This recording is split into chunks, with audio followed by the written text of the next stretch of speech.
I apologize for the last minute switch in cases, but I know you all have practiced quite a bit, so I think you can go with the flow. Mr. Vesely, you're up. Are you okay to proceed? Yes, Your Honor. Keeps us on our toes, Your Honor. Very good. Thank you both. And let's go ahead. Give me just a moment here to reset the clock. All right, Mr. Vesely, you may proceed. May it please the court. I'm Brandon Vesely of the Florida Appellate Firm. I'm here on behalf of the petitioners, Delcor Development LLC and Southdale Incorporated. I'd like to reserve 5 minutes for rebuttal, if that's okay. Very good, Mr. Vesely. Thank you, Your Honors. As I mentioned, this is a petition for certiorari on second tier certiorari. Just to kind of give you a brief background, this case involves the expiration of a site development plan. My clients were interested in building a building in downtown Marco Island in a commercial / residential district.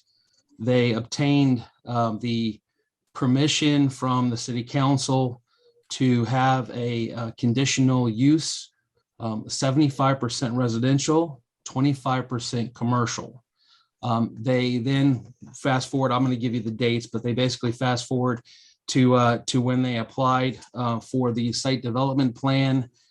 They obtained a site development plan, and really the crux of the issue in this case is whether that site development plan expired prior to their opportunity to build their building, okay, to obtain their building permit to build the building. So there's a lot of code provisions that are relevant and some statutes that are relevant. We'll talk about those.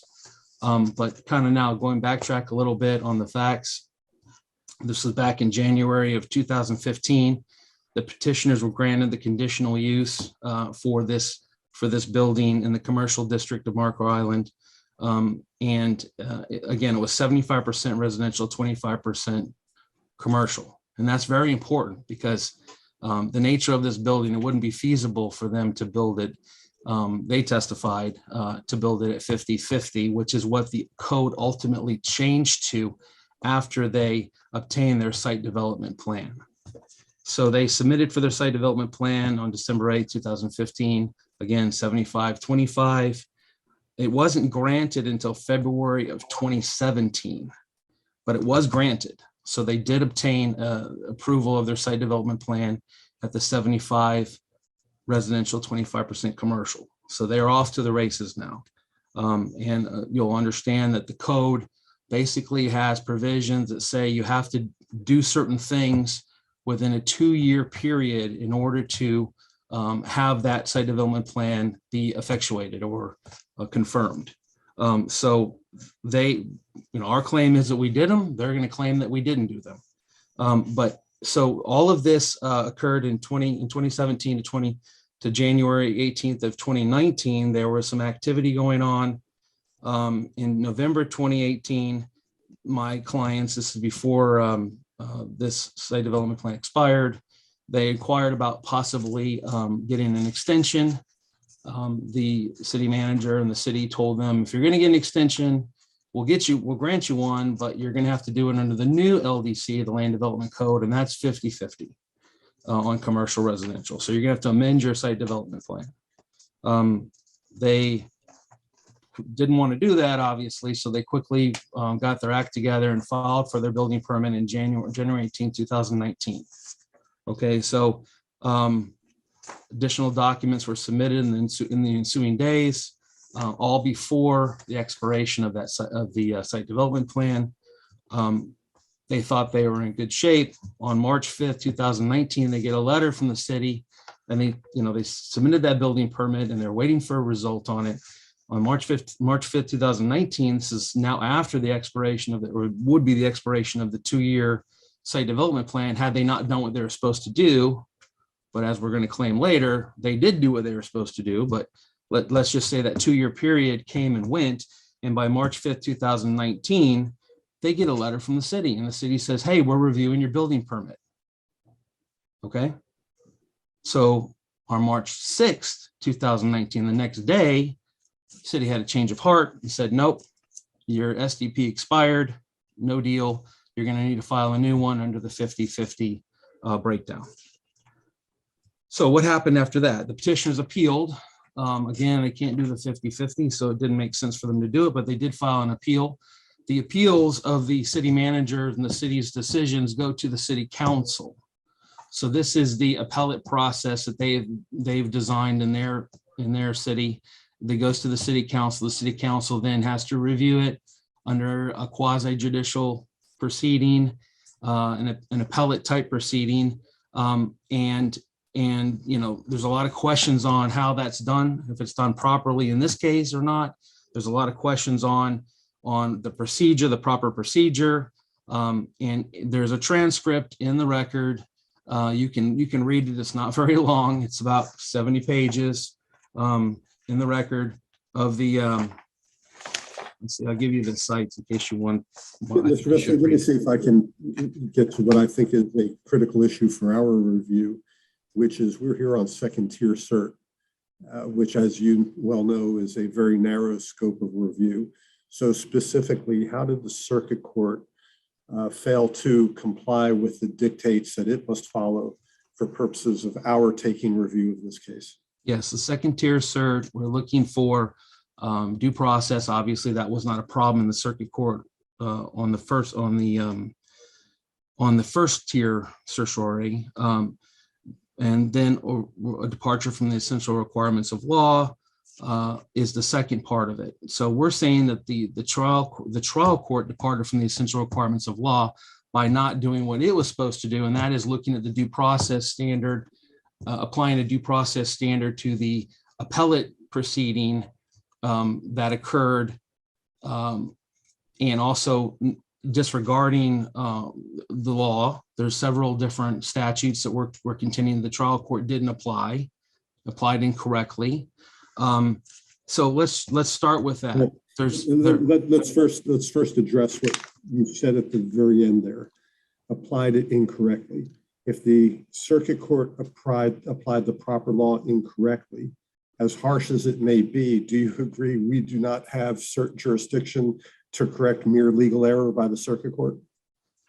If they didn't apply it at all, I believe, and also for due process rights that were totally eviscerated in the. You said, though, that due process in the circuit court is not an issue.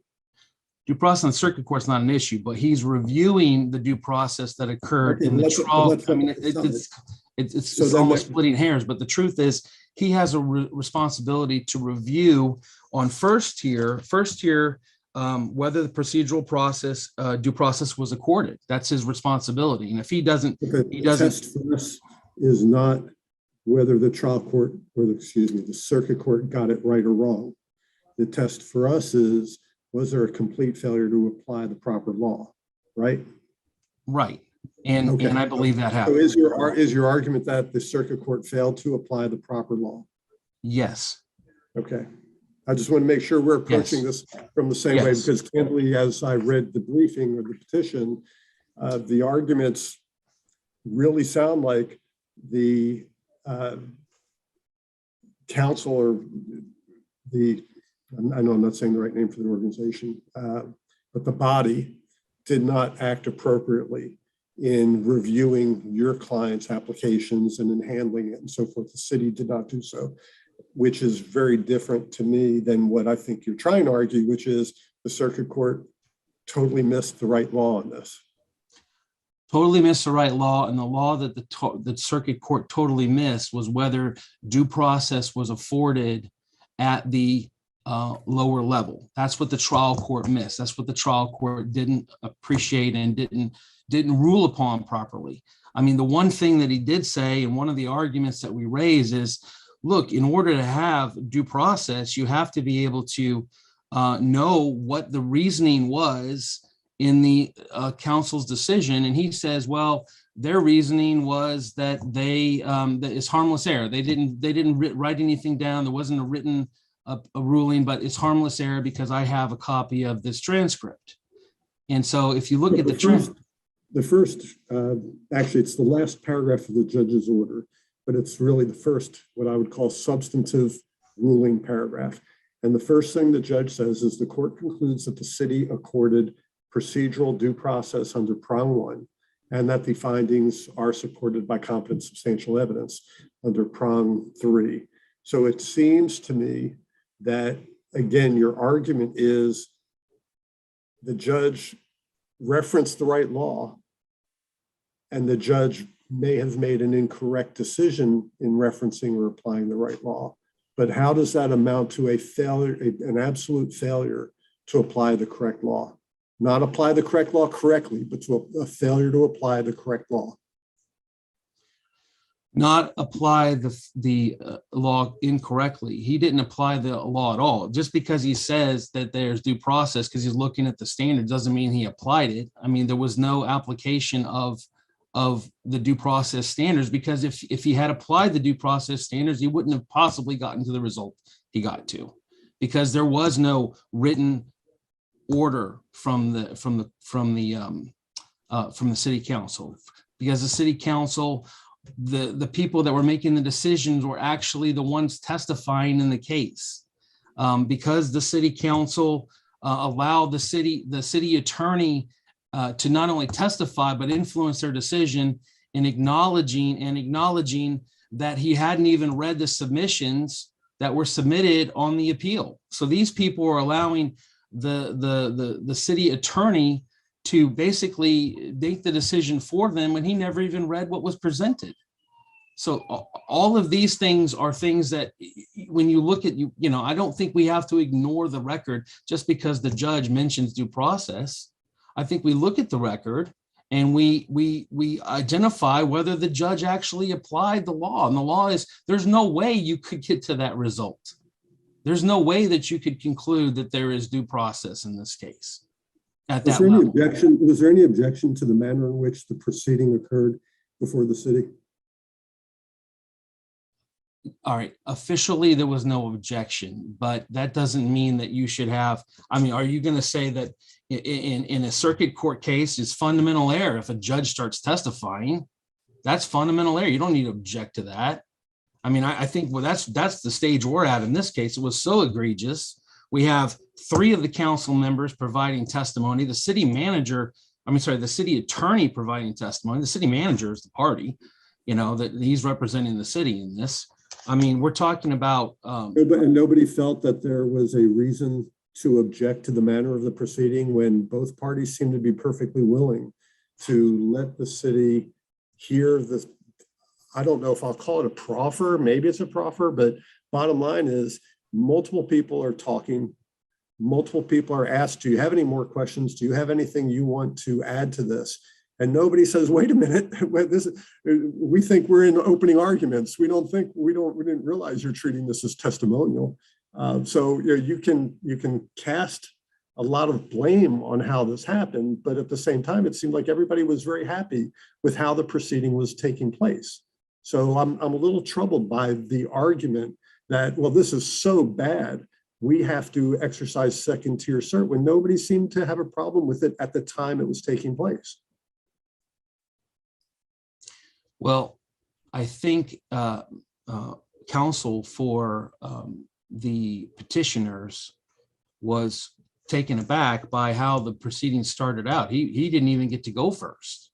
I don't think that's something that you acknowledged that, and he acknowledged that, and then said, but that's okay. Mr. Vesely, you've been around a long time. You've appeared in front of us many times. So as I look at this, I'm really concerned about the fact that everybody acquiesced in how this was proceeding. And it may not have been the best procedure, but nobody seemed to be unhappy with it until the result came out. Well, that's okay. So I believe that you have fundamental error going on here, and I don't know if Mr. Davido objecting to that would have made any difference at that point, because it was already out. Were you going to start the proceeding over again? I mean, this fundamental error. That's what gets handled on appeal. Okay, for having the adjudicators in the case. The appellate judges, if you will, make the decision, but they're also testifying about what happened, things outside the record. I mean, it's absurd. And then you have the city attorney talking about what he believes, what they didn't present when the information was presented to him, and he never even reviewed it. So we're talking about 300 plus pages of documents showing building activity that was going on at the time.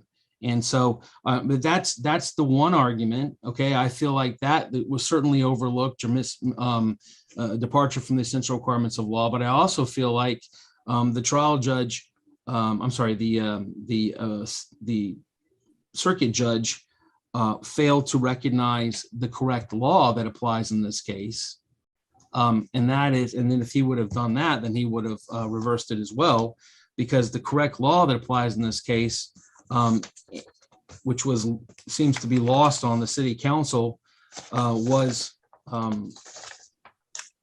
well, it comes, first of all, you start with section 3679 from the land. Mr. Vesely, go ahead and you can finish your thought, but you're at the 5-minute mark. So go ahead and wrap up if you would. Okay, I just want to talk about this real quickly. The 30-679 of the Land Development Code talks about what has to happen before that 2-year expiration. And it talks about development and actual construction.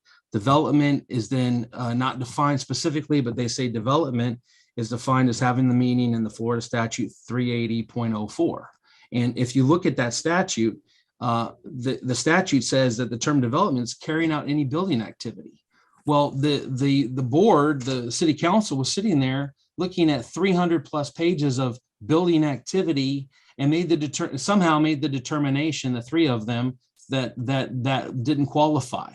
So if they would have presented their written findings, we would have been able to challenge that directly and say, hey, you didn't give us written findings. How did you come to the conclusion that that's not building activity? And that's what they needed to do. What I'm asking this court to do is to issue an opinion that sends it back to the city council to allow them to apply the proper procedure, to allow them to reconsider the evidence under the proper law, which they didn't do. And in the meantime, give a course in the opinion that explains how a city council is supposed to handle an appellate proceeding, because we have people on this city council that had never been in one before and said it on the record. I don't know what I'm doing. Please, I'll follow what you say, city manager. And the city manager is like, he's the opposing party. So I'll save the rest of my time for rebuttal.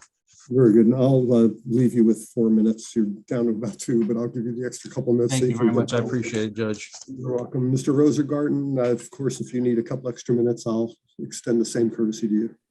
I appreciate it, Your Honor. And still good morning. Again, may it please the court. My name is Richard Rosengarten with the law firm of White Sirota on behalf of the respondent, the city of Marco Island. Judge Silverman framed the discussion, I think, the same way I was planning on framing it, which was to focus on the standard of review, which I understand the panel is sensitive to because we're already talking about it. And we're not here on direct appeal. We're on second tier certiorari review. And this really matters here because all of petitioners' arguments that the city council denied them due process, the application of the statutory definition of development to the factual record, estoppel, these are mere repetitions of the same arguments made before the circuit court on first tier certiorari. And as I can tell the court is well aware, the inquiry on second tier review is much more limited, and I'd like to dwell on it some. The departure from the essential requirements of law requires more than mere legal error, as Your Honor recognized, and appellate courts, do not review the correctness of the circuit court's decision. It has to be something sufficiently egregious or fundamental to fall within the limited scope. And I think given this framing and the panel's questions, I'd like to focus on what exactly that means and give some examples in the case law cited in our response. So when we discuss the standard of review, the cases we cite give some examples of what can be, sufficient to merit second tier and what isn't. We cite the case of IV, the Allstate Insurance Company, on page 15 of our response. And that's an example of the Florida Supreme Court saying this was not proper second tier review. And that was a case where the question was whether a plaintiff was entitled to attorney's fees in an action against her insurance company for PIP benefits. And it was second tier, I think, coming up from review of a county court decision as opposed to administrative decision, but the same second tier standard. So the circuit court, sitting its appellate capacity on first tier in this Ivy case, said the plaintiff was entitled to attorney's fees under the statute. And the third district on second tier disagreed, granted certiorari relief concerning, concluding she was entitled to attorney's fees. Disagreeing, countermanding the circuit court, saying the circuit court got this statute wrong, she is entitled to attorney's fees. And so the Florida Supreme Court, it made it up there, said this was improper second tier review because the district court sitting in second tier just disagreed with the circuit court's interpretation of the statute. And it was wrong second tier relief. I'm going to quote, because the established law provided no controlling principle and the resulting monetary loss for Ms. Stilson, the plaintiff, while unfortunate from her perspective, is not sufficient by itself to be a miscarriage of justice. And the court also said, the Florida Supreme Court in Ivy said, there's a great temptation in a case like this one to announce a miscarriage of justice, simply to provide a precedent where one is needed. But such an interpretation would invite certiorari review of a larger number of the appellate decisions issued by circuit courts. So there's an example of, circuit court just gets a statute wrong, and the Florida Supreme Court says, maybe, but that is not proper second tier review. And the other case that we cite to give the counterexample of what would merit second tier certiorari review, we cite Nader versus Florida Department of Highway Safety and Motor Vehicles, also on page 15 of our response. And this was an administrative suspension of a driver's license. So a driver refused to submit to a breath test, and her argument in the administrative proceedings was that the implied consent warning waiver document that she was presented was improper because she was asked to submit to a blood, breath, or urine test when the statute just said breath test. So there's legal argument. The circuit court sitting on first tier, and this is within the second DCA, the circuit court sitting on first tier basically disagreed with the driver because this consent warning that she was given, although she says it was improper, it was pursuant to statutory language, and it was on this statewide form used by the Department of Motor Vehicles all over the state. But the circuit court granted certiorari relief in her favor, even though it disagreed with her, because there was this decision from the fourth BCA holding a license suspension should be reversed under an ambiguous warning that was given to her like this. So the department takes it up to the second DCA on second tier review. And the second district granted certiorari relief, countermanding the circuit court because it reasoned that the circuit court, while noble in its effort to follow the fourth district precedent, directly contradicted the controlling statute and had, quote, dramatic statewide ramifications.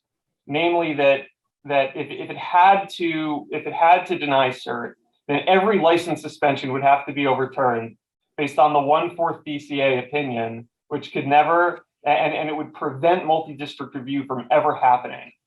And it would prevent the ability for district courts to reach conflicting decisions, thereby making it to the Supreme Court one day and being resolved statewide. So the reason that the Florida Supreme Court found that this was a proper grant of second tier certiorari relief, it was because a couple things. It was a sufficiently egregious and fundamental error where it just completely contradicted the language of the governing statute.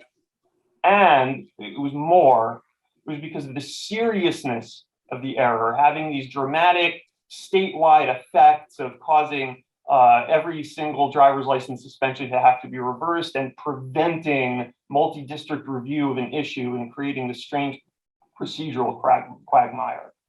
And the second, and the Florida Supreme Court was careful to point out, it noted that the second district, quote, did not reanalyze the application of the law to the facts, close quote. So there are examples, and I thought it was important to get into because Judge Silverman, I think in your discussion with my colleague, Mr. Vesely, kept on mentioning the complete failure to apply the proper law.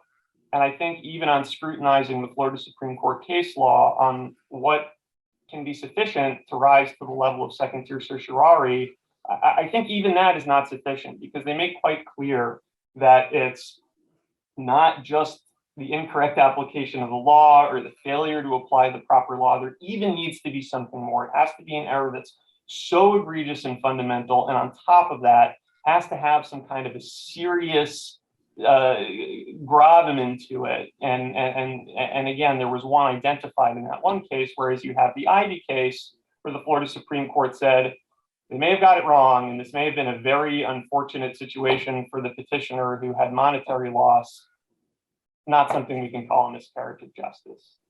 So I think that with that standard of review, having gone into it a little bit more,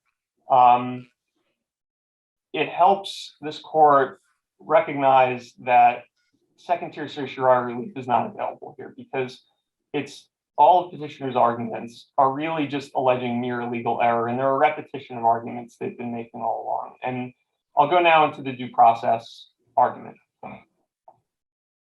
Excuse me. So for the due process, again, I think as everyone recognized, it's not a question of the circuit court committing a due process violation. It's really a repeat of their first tier argument that they were deprived of due process before the city council. And with this as the other arguments, I would say it's a second bite at the apple, but it's almost like a fourth bite at the apple, because as Mr. Vesely acknowledged, the proceedings before the city council were itself an appellate proceeding. And so first there's a decision by the community development director that the site development plan expired. Then there's an appeal to the city council of that decision. Then there's a certiorari appeal to the circuit court sitting on first tier. And then there's a petition here at the second BCA.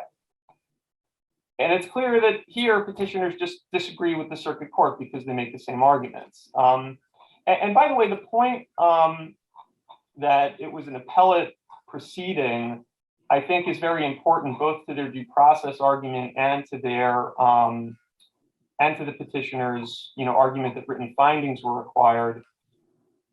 The governing code in the city of Marco Island, section 30-974, and that can be found in appendix 496. And petitioners concede this, make clear that it's an appellate proceeding and it's not a fact-finding proceeding at all under the city code. The city code allows the city council to, quote, affirm, overrule, or modify the decision of the community development director. And in the record, and this was something that, there was discussion of what the circuit court recognized in its order, the record below, it wasn't just a transcript. Starting at appendix 626, there was a city council staff report, authored by the director of community affairs. I've been saying development director, I believe it's the director of community affairs, explaining the decision, explaining the reasoning. There were written submissions to the city council. There was a full transcript of what everyone was talking about. And so there's really no question of what the reasoning was. And I think, just to close out the procedural due process point, because I think, the court recognized, I think it's very salient that, the petitioners do not even attempt to address the waiver issue in their briefing. This was the city's argument all along below. They know that this is the issue. There's really no attempt to deal with it in the petitioner's reply. And I think one of the most salient points, in addition to what Judge Silverman recognized about how Mr. David out below said, okay, he recognized what was happening. He said it was okay. Even as the point to examine and cross-examine witnesses, petitioner's counsel at the city council hearing, introduced its representatives to the city council 4 times and repeatedly offered to have them speak if the council wished to hear them. And then they did speak at some point. And all of the things that, petitioner's counsel is referencing in terms of the city councilors, supposedly testifying. I mean, we addressed that in our response, and I'll rest on that. I mean, it's really not the case. It was an open dialogue. Most of what they cite occurred after the opening presentations were made, and again, there was no objection to anything made. So there's this clear waiver. But I think bringing it back to the standard of review, I mean, again, it's this court, as the court knows, does not undertake a de novo review of what happened in the city council hearing. It's just a question. There's really no showing here that the circuit court somehow applied the wrong due process law or did so in such an egregious and fundamental way with compounded seriousness on top of it that merits second-tier relief, especially when you consider that the record before the circuit court reflected this clear waiver on the part of the petitioners. And just a footnote on, my colleague, Mr. Vesely, mentioned fundamental error. There is no briefing on that before the court. Moving on to their argument that the city council is required to enter written findings. Again, this is a repeat of the first tier argument. And the circuit court correctly rejected this argument, as I noted, because of the record that was before the circuit court, as the circuit court recognized. But more importantly than that, I can't stress this enough, there is no requirement in law that the city council enter written findings. There is no code provision, there is no statute, there is no case law that says that this has to happen. And so the circuit court could not possibly have violated the fundamental or the essential requirements of law in rejecting the petitioner's argument in this respect, because there is no requirement in law at all. The petitioners rely on the Broward County versus GBV case, but in doing so, the petitioners are simply mistaken. That was a Florida Supreme Court case where the court was critical of an administrative agency not entering written findings. But the Florida Supreme Court reiterated precedent that no such findings are required. And it recommended that legislation be developed to require written findings in administrative agency hearings. And a statute was passed, but that statute only applied to a limited subset of administrative hearings and specifically excluded from its purview administrative hearings dealing with building permits. And if the court looks, the petitioners tried to rely on the statute in their reply brief on first tier. They've abandoned that on second tier. They do not rely on that statute on second tier, I think, because it became clear during the hearings below that that statute specifically excluded this type of administrative hearings from its purview. So from again, the circuit court could not have possibly violated the essential requirements of law in rejecting petitioner's argument that written findings were required, because there is no legal requirement that they had done that. And just to stress again, as a footnote on the end of that point, I mean, the city council hearing was an appeal. And under the code, it was only obligated to affirm, overrule, or modify. There are, they raised a couple of other points, which I'll address since I have the time. The other argument is about the meaning of development under the statute. And again, this is a repeat of the first tier argument that the city council wrongly read the definition of development to conclude petitioner's site development plan expired. And again, it's just not proper on second tier, because it's really a question of taking the statutory definition of development and applying it to the facts of the factual record, which, as Mr. Vesely pointed out, included this lengthy submission by the petitioners alleging, factually these things, constituted building activity. And it's this type of factual determination that, as the court recognized, does not undertake on second tier. And again, what the circuit court had before it was a factual record of petitioners' activities, all of which were these planning activities prior to engaging in any building activity. And this was the clear discussion as referenced in the city council hearing transcript. the actual definition says the carrying out of any building activity. And petitioners don't like that definition, so they try to use other phrases not found in the statutes and definitions that don't apply to justify how their planning and designing and negotiating could somehow satisfy it. And if the court will notice, the petitioners repeatedly in their briefs use the phrase development activity, which is purposefully more broad and vague sounding, but it's not what the statute says, which is development activity. And they bring up Black's Law Dictionary and cases concerning common usage, and those just are not applicable because we're dealing with a governing statutory definition, which again, here on second tier certiorari, at the end of the day, this is asking the court to say that the circuit court got it wrong. Or worse, it's asking it's asking this court on second tier certiorari to say, you should apply the facts that I'm telling you about to the statutory definition differently. And it's just not something that happens here.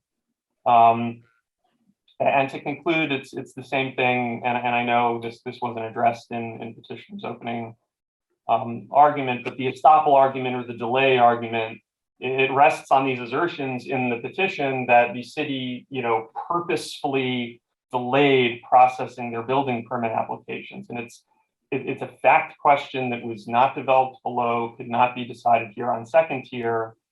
And I'd just like to point out in my closing couple of minutes here that even if somehow the court were to go to beyond it, I mean, it's also very much contradicted by the record.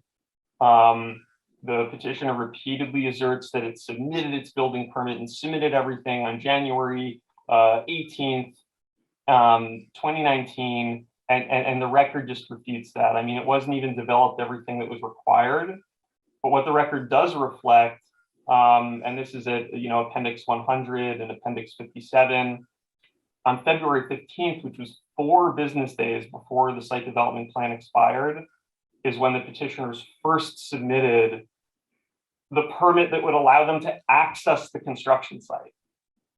And the emails that came later on March 5th and 6th, acknowledged that there were several other things that were missing.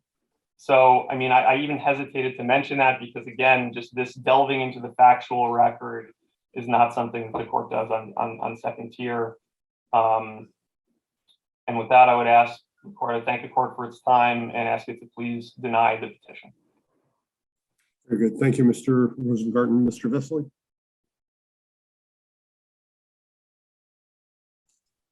Thank you, Your Honor. Point of order, did I actually use all 16, 17 minutes of my initial? Because it feels like I didn't. Is that? You did. I did? Okay. You did, but I'm giving you actually went to, I think it was I 17 that, something, but you've got the 4 minutes. Okay. Your Honors, we're not asking for de novo review. We're not asking for you to just look simply at the evidence and transcript that exists in the record. We're asking you to hold up this final order denying petition for writ of certiorari to that record and show that the trial court did not meet its burden and fulfill its responsibilities. It talks about in this one concluding paragraph that the city accorded procedural due process, but it doesn't say how it reached that determination. And it talks about that there was competent substantial evidence. Of course, the record doesn't reflect that either. But as to prong 2, okay, the court in prong 2 in first tier is whether the essential requirements of law have been observed. The court just focuses on this one statute and says, that even if the court and they're focusing only on one issue, and that issue is whether there was written findings. And I believe that's a huge, written ruling, if you will, a huge failure on behalf of the city council. But he's focusing on this one statute. He doesn't look at the case law.